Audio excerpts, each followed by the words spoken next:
திருத்தூதர் பணிகள் அதிகாரம் 1. முன்னுரை. தூய ஆவியை பற்றிய வாக்குறுதி. தெயோப்பில் அவர்களே, இயேசு தாம் தெரிந்து கொண்ட திருத்தூதர்களுக்கு அவர்கள் தூய ஆவியின் துணையோடு செய்ய வேண்டியவற்றை குறித்து அறிவுறுத்திய பின் விண்ணேற்றமடைந்தார்.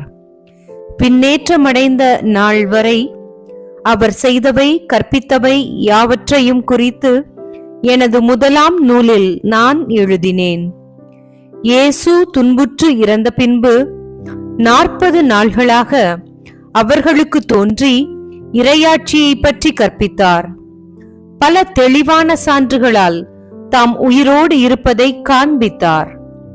அவர்களோடு சேர்ந்து உண்ணும் போது அவர்களிடம், நீங்கள் எருசலேமை விட்டு நீங்க வேண்டாம், என்னிடமிருந்து கேட்டறிந்த தந்தையின் வாக்குறுதி நிறைவேற காத்திருங்கள்.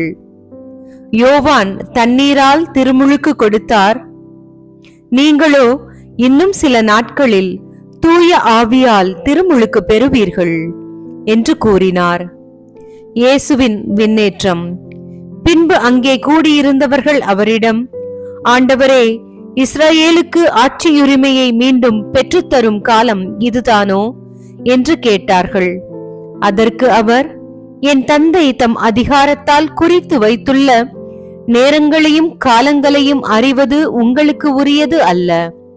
ஆனால் தூய ஆவி உங்களிடம் வரும்போது நீங்கள் கடவுளது வல்லமையை பெற்று எருசலேமிலும் யூதேயா சமாரியா முழுவதிலும் உலகின் கடையெல்லை வரைக்கும் எனக்கு சாட்சிகளாய் இருப்பீர்கள் என்றார்.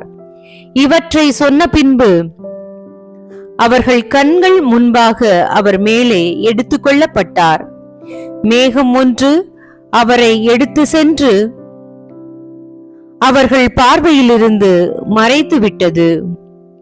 அவர்கள் செல்லும்போது அவர்கள் வானத்தை அண்ணாந்து பார்த்து கொண்டே இருந்தார்கள்.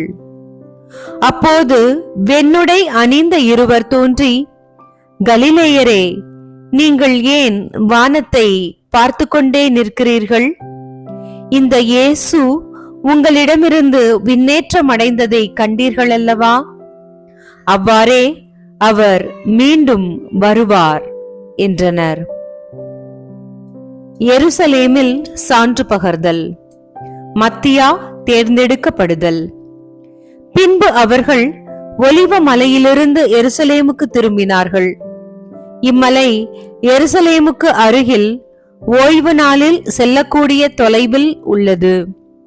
பேதுரு, யோவான், யாக்கோப்பு, அந்திரேயா, பிலிப்பு, தோமா, பர்த்தலமேயு, மத்தேயு, அல்பேயுவின் மகன் யாக்கோப்பு, தீவிரவாதியான சீமோன், யாக்கோப்பின் மகன் யூதா ஆகியோர் திரும்பி வந்த பின் தாங்கள் தங்கியிருந்த மேல் மாடிக்கு சென்றார்கள்.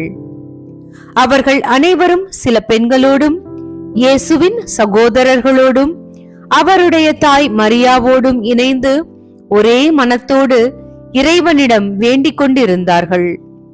அப்போது ஒரு நாள் ஏறக்குறைய 120 சகோதர சகோதரிகள் ஒரே இடத்தில் கூடியிருக்கும் போது பேதுரு அவர்கள் நடுவே எழுந்து நின்று கூறியது, அன்பர்களே, இயேசுவை கைது செய்தவர்களுக்கு வழிகாட்டிய யூதாசை குறித்து தூய ஆவியார் தாவீதின் வாயிலாக முன்னுரைத்த மறைநூல் வாக்கு நிறைவேற வேண்டியிருந்தது.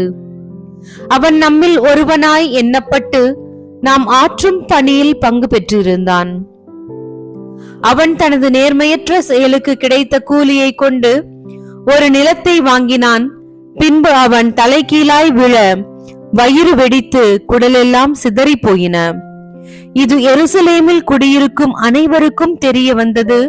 அதனால் அந்த நிலத்தை அவர்கள் தம் மொழியில் அக்கலிதமா என வழங்குகின்றார்கள். அதற்கு இரத்த நிலம் என்பது பொருள்.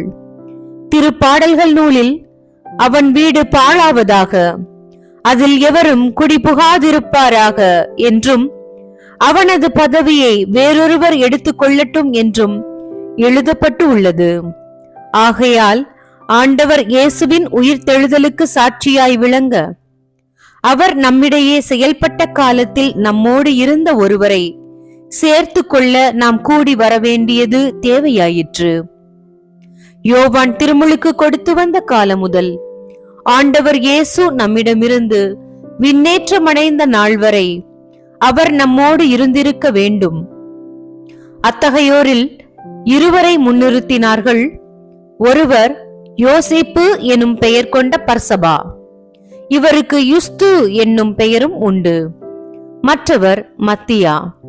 பின்பு அவர்கள் அனைவரும், ஆண்டவரே, அனைவரின் உள்ளங்களையும் அறிபவரே, யூதாசு திருத்தொண்டையும் திருத்தூது பணியையும் விட்டகன்று தனக்குரிய இடத்தை அடைந்து விட்டான். அந்த யூதாசுக்கு பதிலாக யாரை தேர்ந்தெடுக்க வேண்டும் என இந்த இருவருள் ஒருவரை எங்களுக்கு காண்பியும் என்று இறைவனிடம் வேண்டிக் கொண்டனர். அதன்பின் அவர்கள் சீட்டு குலுக்கினார்கள். சீட்டு மத்தியா பெயருக்கு விழவே அவர் 11 திருத்தூதர்களோடும் சேர்த்து கொள்ளப்பட்டார். கிறிஸ்து வழங்கும் வாழ்வு தரும் நற்செய்தி. கிறிஸ்துவே உமக்கு புகழ்.